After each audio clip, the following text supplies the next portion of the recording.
हाल ही में भाजपा के fire brand नेता गिरिराज सिंह और एआईएमआईएम चीफ असदुद्दीन ओवैसी की मुलाकात हुई, जिसने राजनीति के हलकों में हलचल मचा दी। क्योंकि ये दोनों नेता अक्सर एक दूसरे पर बयानबाजी करते दिखते रहते हैं, लेकिन फिर भी इनकी मुलाकात से कुछ सवाल उठे हैं। सवाल ये कि जब ये दोनों नेता एक दूसरे पर जमकर बयानबाजी करते हैं तो अचानक से कैसे मिल बैठे। आइए आपको बता देते हैं इस सवाल का जवाब इस वीडियो में। साथ ही जानेंगे कि आखिरकार इन दोनों के बीच अचानक से इतनी मीठी मुलाकात कैसे हुई।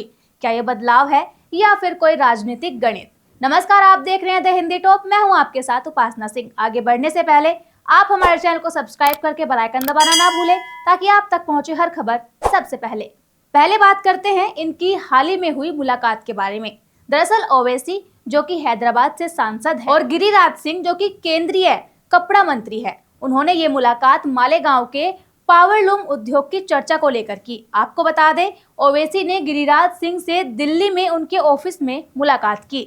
इस दौरान उनके साथ महाराष्ट्र के मालेगांव से विधायक मुफ्ती इस्माइल कासमी और एआईएमआईएम के महाराष्ट्र इकाई के अध्यक्ष इम्तियाज जलील भी मौजूद रहे।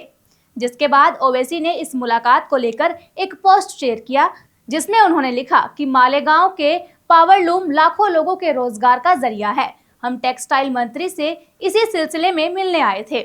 हमारे घर में हो रही दावत का न्योता देने नहीं गए थे। एक सांसद के तौर पर मेरा फर्ज बनता है कि मैं आम आदमी के मसले उठाऊं। ओवैसी ने अपनी पोस्ट में पूछा कि सिर्फ जनेऊधारी को ही सांसद और मंत्री बनने का हक है। बताते चले कि इससे पहले गिरिराज सिंह से मुलाकात पर ओवैसी ने कहा था कि केंद्रीय मंत्री गिरिराज सिंह से मिलकर उन्हें मालेगांव के पावरलूम उद्योग की समस्याओं के बारे में जानकारी दी है। दरअसल असदुद्दीन ओवैसी के मुताबिक केंद्रीय मंत्री ने आश्वासन दिया था कि वे समस्याओं पर गौर करेंगे और उनके समाधान का प्रयास करेंगे। वहीं इस मुलाकात को लेकर गिरिराज सिंह ने एक ट्वीट किया और कहा, ओवैसी और उनकी टीम ने कपड़ा मंत्रालय के कार्यालय का दौरा किया और बुनकरों से जुड़े मुद्दों पर चर्चा की।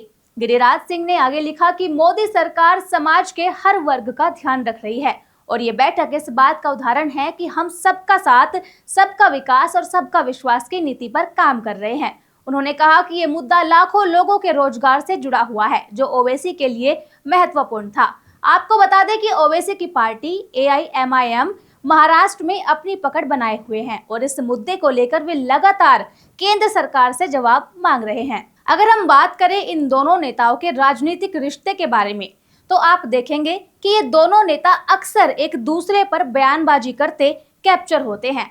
जहां एक तरफ गिरिराज सिंह अक्सर ओवैसी पर तीखे हमले करते हैं, तो वहीं ओवैसी भी बीजेपी को कट्टरपंथी और अल्पसंख्यकों के खिलाफ बताने में पीछे नहीं रहते। चलिए एक नजर इन दोनों नेताओं के बीच हुए बयानों पर डाल लेते हैं। दरअसल ओवैसी पर आरोप लगते हैं कि वे मुसलमानों को भड़काने का काम करते हैं, जबकि गिरिराज सिंह भी लगातार ओवैसी को इस मुद्दे पर निशाना बनाते रहते हैं। आपको याद होगा, जब ओवैसी ने कुछ समय पहले कहा था कि मोदी सरकार ने मुस्लिम समुदाय के खिलाफ कई कदम उठाए हैं, तो गिरिराज सिंह ने ओवैसी को घेरते हुए कहा था, ओवैसी जैसे लोग देश में गृह युद्ध छिड़वाना चाहते हैं। वहीं जब ओवैसी ने वक्फ बोर्ड को लेकर बयान दिया था, तब भी गिरिराज सिंह ने उन पर पलटवार करते हुए कहा था कि ओवैसी जैसे लोग सिर्फ माहौल बिगाड़ने की कोशिश कर रहे हैं। वहीं जब गिरिराज सिंह ने बिहार में हिंदू स्वाभिमान यात्रा निकाली थी, तब असदुद्दीन ओवैसी की पार्टी ने गिरिराज को लेकर बयान दिया था और कहा था कि गिरिराज सिंह हिंदू और मुस्लिम के बीच खाई पैदा कर रहे हैं। एआईएमआईएम के प्रदेश अध्यक्ष अख्तरुल ईमान ने कहा था कि गिरिराज को किशनगंज में पाकिस्तान नजर आता है, उन्हें यहाँ की गरीबी और हिंदू मुस्लिम एकता की झलक नहीं दिखती है। इस मुलाकात के बाद एक बड़ा सवाल ये है कि क्या ये मुलाकात राजनीति की नई दिशा का इशारा कर रही है? क्या ओवैसी और गिरिराज सिंह अपनी विचारधाराओं को दरकिनार करके सिर्फ कामकाजी राजनीति पर ध्यान दे रहे हैं, या फिर ये सिर्फ एक औपचारिक मुलाकात थी? यही सवाल अब राजनीति में चर्चा का केंद्र बन चुका है। इस मुद्दे पर अपनी राय कमेंट में जरूर बताएं। फिलहाल के लिए इस खबर में इतना ही, और ऐसी ही खबरों के लिए सब्सक्राइब करें द हिंदी टॉप। साथ ही हमें एक्स यानी ट्विटर, फेसबुक और इंस्टा पर भी फॉलो करें।